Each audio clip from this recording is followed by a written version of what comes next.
Roedd o ato ni, da ni'n nghanol yr agored pob gwlad o ran y cnifio ar hyn o bryd. Dyma chi beth i line-up ar un David Bewick o Garfan Seland Newydd. O'n i'n gweld o nes ymlaen ar ddau Jack Fagan. Jack Fagan eisoes wedi cnifio oen mewn 15.9 eiliad.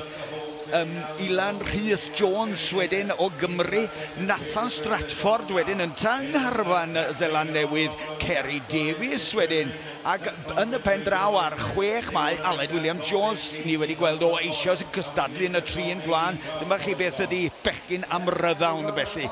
A'r cystadlu i orffen cnifio 5 oen mewn amser mor gyflym ac mor daclus ac sydd bosib. Jack Fagan eisoes i mewn am i drydydd oen. Da ni ar hyn o bryd yn rhoi sylw i stondin rhif 6 ac Aled William Jones. Ond dyma chi, fan hyn mae'r diddordeb yn siŵr o fod David Bewick ydy o'n i dad o'n adnabyddus iawn o Seland Newydd fel rheolwr Carfan Seland Newydd rhai blynyddoedd yn ôl wedi dod drosodd yma ac yn adnabyddus iawn. Ond i ni yma, dwi wedi arfer clywed enwau fel Johnny Kay ac yn y blaen a Cameron Smith, ond mae'r rhain yn bobl newydd i ni yng Ngharfan Seland Newydd. Mae'r rhod yn troi, mae'r criw ifanc yn cymryd drosodd, a mae hynny'n wir yn gyffredinol o ran safon y cneifio yma yn y sioe fawr. Mae bobl ifanc yn dod ymlaen bob blwyddyn, mae'r safon yn codi. Da ni'n gweld Jack Fagan yn fan hyn, mab y byd enwog y chwedlonol. Wrth gwrs, David Fagan yma ynta yma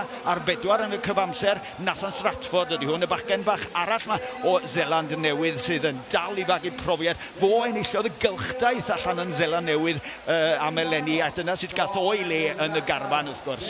Dyma ni felly 1 a 2, sef David Bewick a Jack Fagan. Jack Fagan wedi bod drosodd yng Nghymru lawer iawn. Dwi'n cofio gweld o'n cystadlu yn Llysfasi, ond ar 5 wedyn Kerry Davies mewn Nathan Stratford ar 5 mewn am i 4 oen ar hyn o bryd ar 2. O, dyma ni, Aled William Jones wedyn yn diddordeb ni yn Cymro. Wrth gwrs, y triniwr glân sydd bellach yng Ngharfan Cymru yn y sgil yna.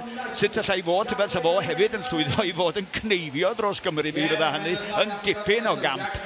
Mae ni, Jack Fagan, y cyflyma ohonyn nhw ar hyn o bryd allan efo'i 5 oen tra ar 6. Mae Aled William Jones yn dal ar ei 4, 5 yn y gorlan felly. Mae'n edrych yn debyg, taclus iawn yma na rownd y gwddw gan Aled William Jones.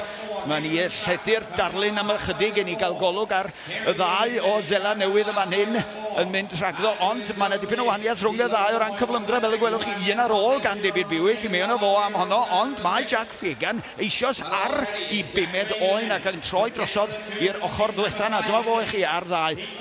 Dyma pwy da ni eisiau efelychu os da ni eisiau gwneud arian yn y job yma. Y bachgen yma yn un o'r cyflyma yn y byd yn siŵr ar hyn o bryd. A dyna fo, botwm coch i Jack Fagan, arbennig o gnifio.